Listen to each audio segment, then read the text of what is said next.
Hello guys, and welcome back to the channel. So today I'm going to show you one of my craziest adventure, what I did with the Phantom so far. And this one is actually the Dacre rally, what takes place in every year close to Ottawa and then Algonquin National Park. So after I finished my European trip, I had about 1 month left until this event, which was in September. Normally it's in July, and but because of the COVID they had to push it to September, this event. And let me tell you, it was just a different level for me, 100%. I was already preparing for it, and the first step what I did to be able to complete or try to complete this rally, it was the off-road training what I took in June, which actually helped me a lot to get through this craziness. But anyway, let me don't waste your time, let me show you how was it. Because I'm a new rider, I was trying to take my preparation very seriously, and I was trying to get in shape, not just physically, but I was trying to spend as much time as I can on the bike and practice my develop my off-road skills. And I didn't have an easy time here in Windsor, Essex area where I'm living, because there is not many hills and places where you can practice these things, but I was trying to make the best out of it. Good morning guys, it's around 5:30 right now. We were just about to take off, but one of the lights on the van was out, so we're just about to fix it. Otherwise everything is loaded. I know you can't see anything, but the Phantom is in there and ready for takeoff.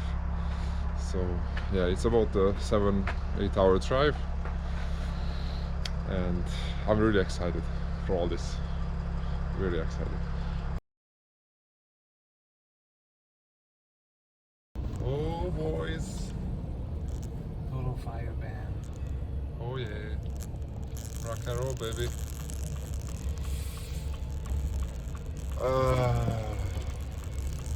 Okay, okay. Look at the beautiful KTM. Once we arrived, we had to bring the bike for a tech inspection. So they were making sure everything is in a working condition on the bike, and we have all the equipment what they required for this rally. After that, we went for check-in, and they give us a map and another piece of paper where they were detailing all the stages and where all the checkpoints are going to be. It was good to see familiar faces, because actually I wasn't the only one who joined this event, because Randy and Jeff, also from Windsor, came up here to compete on this rally. You got Randy, Jeff, and Junior. Rock and roll it. That's my name for the weekend. Rock and roll it.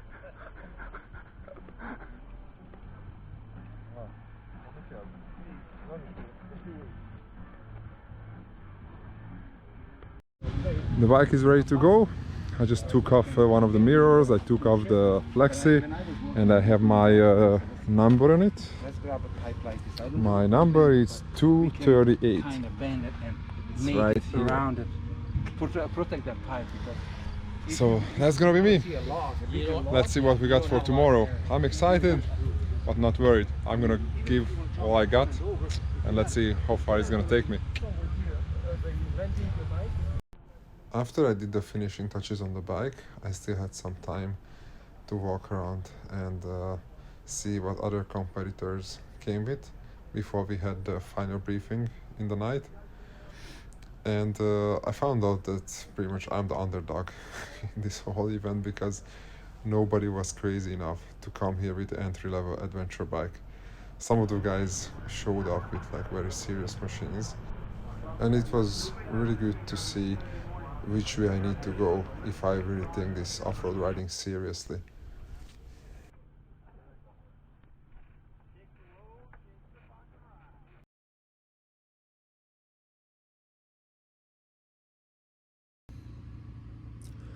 A beautiful good morning. It's 4 a.m. and yeah, it's time to get dressed up, and let's get ready. Oh my god, I haven't slept much at all. Let's see what we got.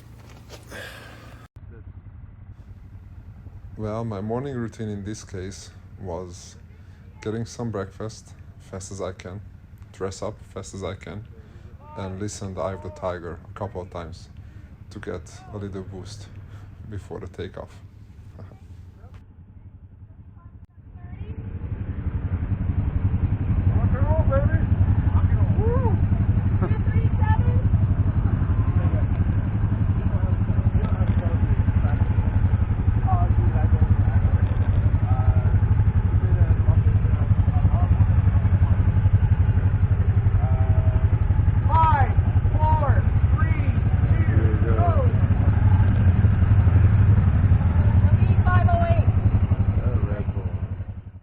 Well, we definitely didn't have to wait a lot of time for the challenges, because after a couple of kilometers of pavement we hit some ATV trails in the forest, and being dark like this, it was even harder to see where you're heading to. And actually the footage what you see here, it's not mine, it's my buddy Jeff's footage, because my GoPro wasn't on for the half of the event, it wasn't on my helmet, but I remember I got stuck a couple of times pretty bad at the beginning, and I lost a lot of time over there.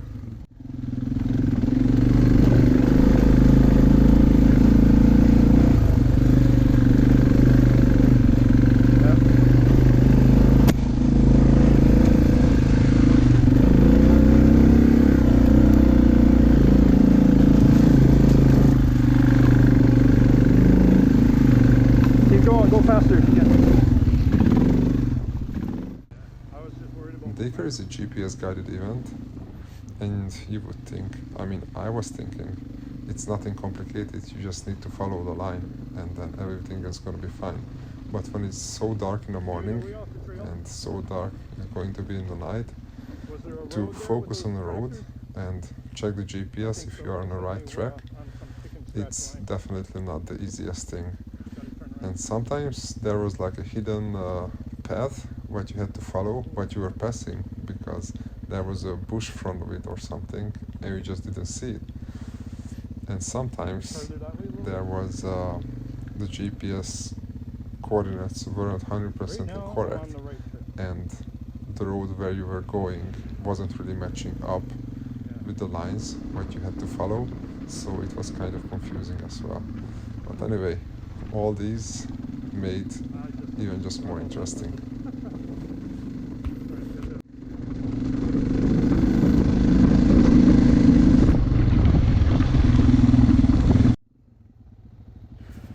After a couple hours, the daylight started to kick in, and finally we were able to see where we are heading, and we were able to see the trail in front of us. At this time I was way behind already, because I got stuck a few times already, and I dropped my bike a few times as well. You know, that's how it is if you're a newbie and unexperienced like me. But Jeff and Randy did a really good job. They were just killing it.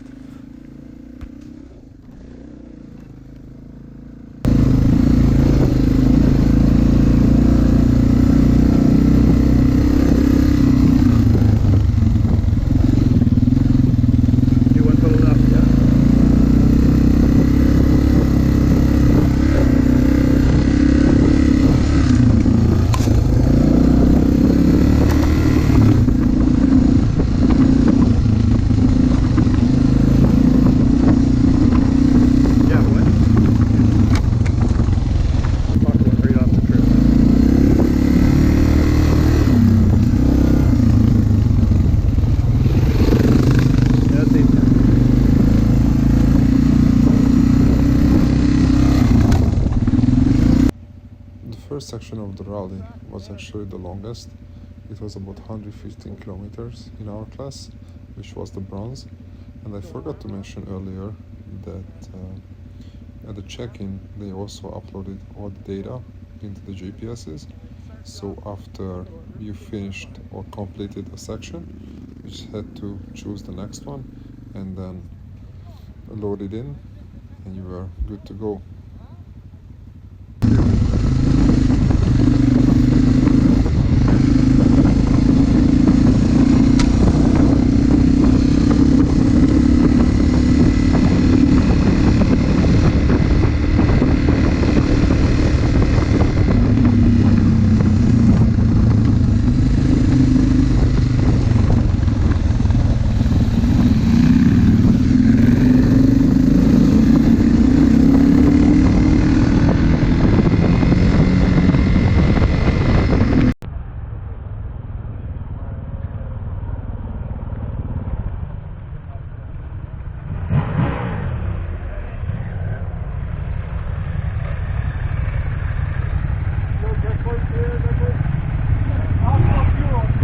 That was the longest section, so that's why I'm really happy.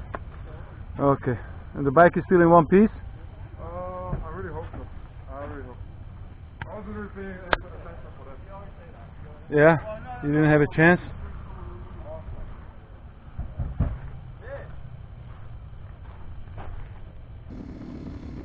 There were sections as well where we had to ride on pavement roads or wide dirt roads. These sections were actually a really good chance to get your body a little break and relax a little bit and just enjoy that beautiful day and that amazing weather what we had throughout this event. But of course you had to keep your focus on the road because we were going on public roads as well, so there was always a chance for traffic.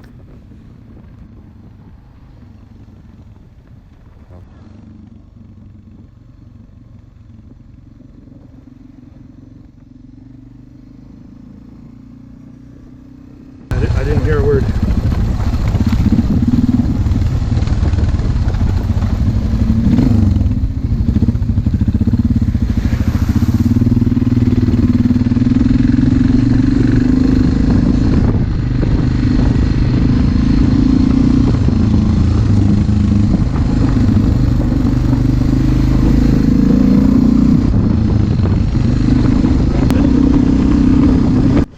Throughout the day we hit some hydro lines.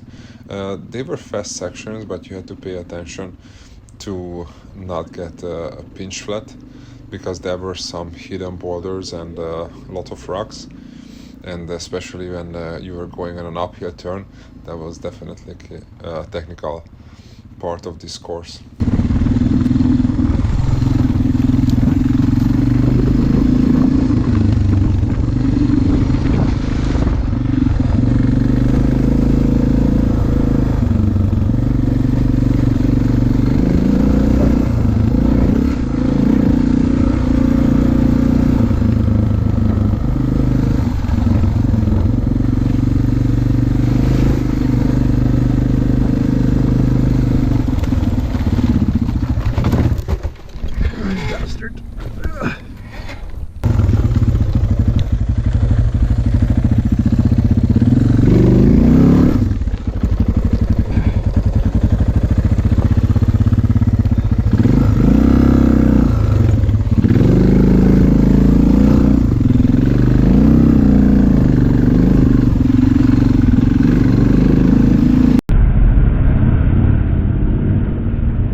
On the first half of the rally, I teamed up with another rider and we were helping each other out throughout the course. He was more experienced, so it was definitely making my life easier to have somebody around who knows what to do in certain situations and by certain obstacles.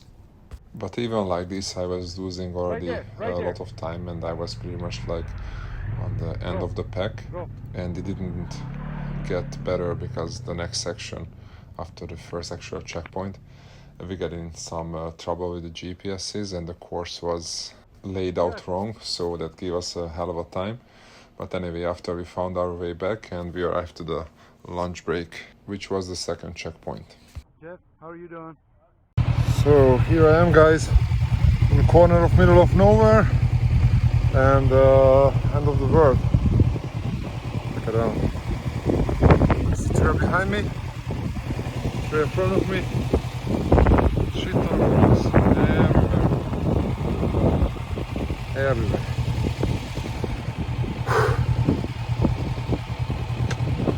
Let's keep going.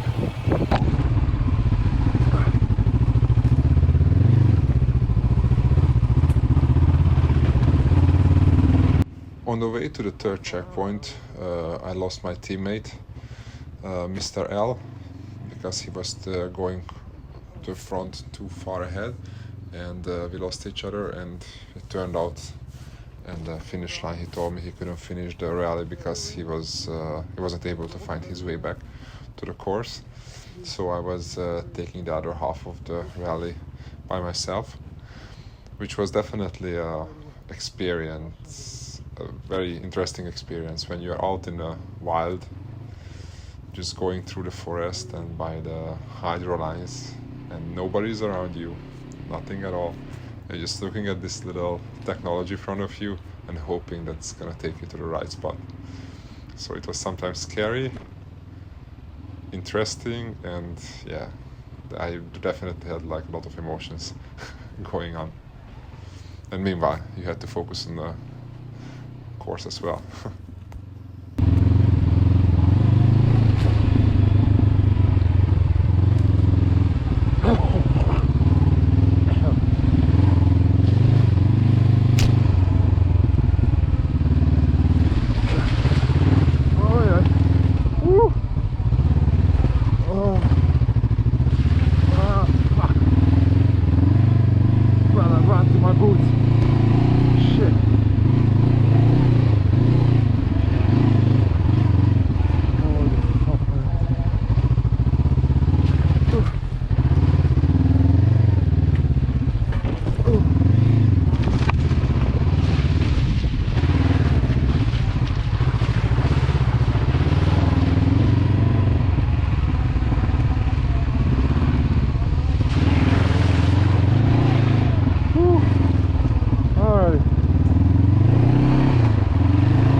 Okay guys, check this out.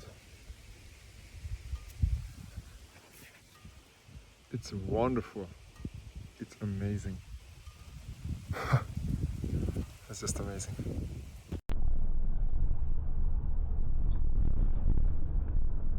Meanwhile, we were struggling on the course. The support vehicles were on their way, checkpoint after checkpoint, and sometimes they had to hurry up to make sure they're gonna get there earlier than their own riders.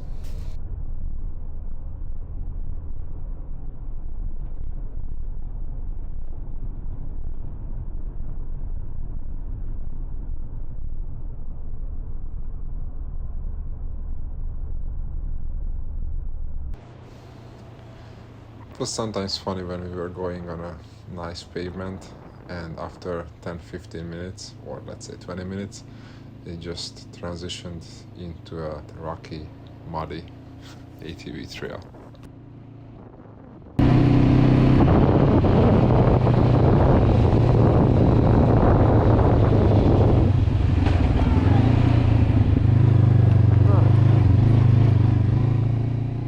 At one point when I was going to the fourth checkpoint, I had a crash, and for that reason I lost all the dash light, so I didn't know how much fuel I have left and what speed I'm going with.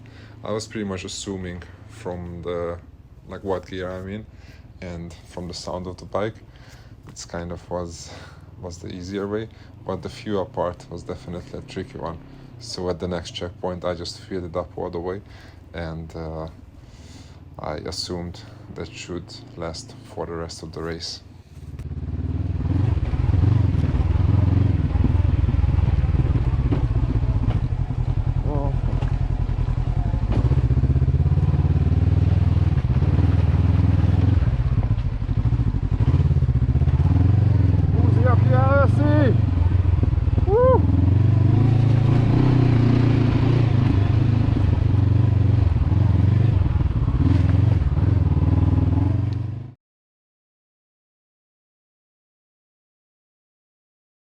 So when you're in the middle of the forest, it's getting dark already. Nobody's around, and that's what happens. Don't cry. Get up and keep on going.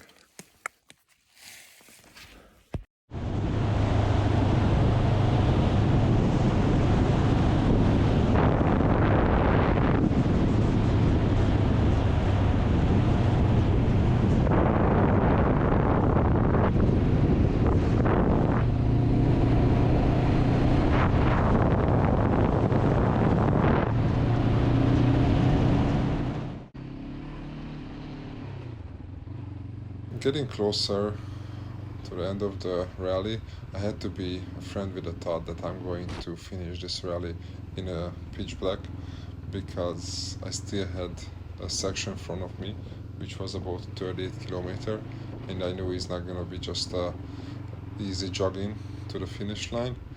But at that point I was so committed that didn't even care if I need to pull or push the bike into the finish line, because I knew I'm gonna finish it no matter what.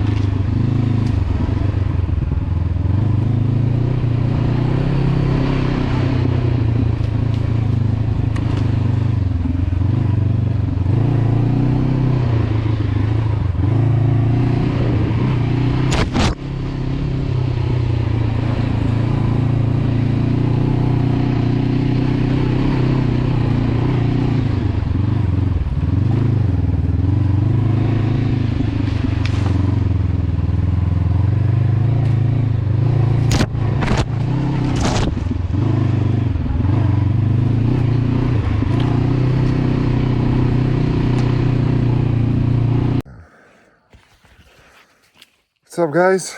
I'm here, middle of the forest, pitch black. I just have the lights from the bike, that's all I got.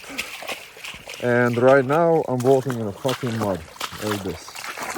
Because there is a water crossing, and because I don't want to drop the bike in the water, shit, I had to check how deep it is. So pretty much that's how much I see right now. Not much, but better than nothing. Let's keep going.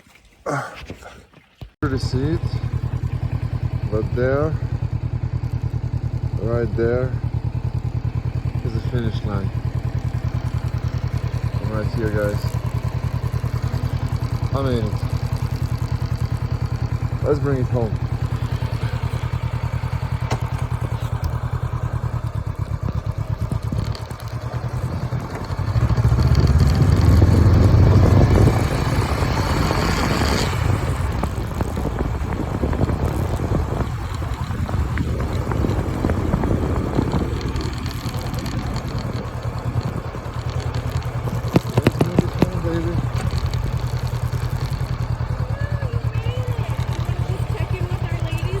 Sure.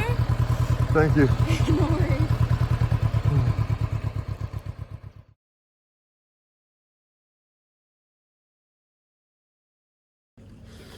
Good morning, people. Here's the camp. It's 8:20.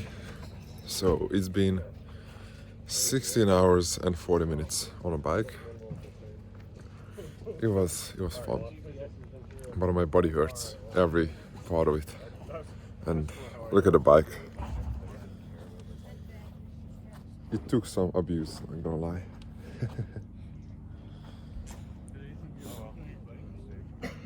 Yeah, we are good. Here's Team Windsor. Ride Nation. Morning. Coffee. There we go. So they made it too. So we are in one piece. Didn't broke a bone. I mean, I don't think so. So we're good. It was great, man. It was great. After the finishing ceremony, it was time to wrap up and head home. It was a great time. Except for maybe John over there, I'm not sure. He's not even there. Where'd he go? Oh, there he is. I love you, John. You're the best. I just on another note, as part of our volunteers, the OVR guys, Ottawa Valley Rally Crew, they put on motorcycle events. One in the kind of early spring, mid-spring, and then one coming up in a week or two.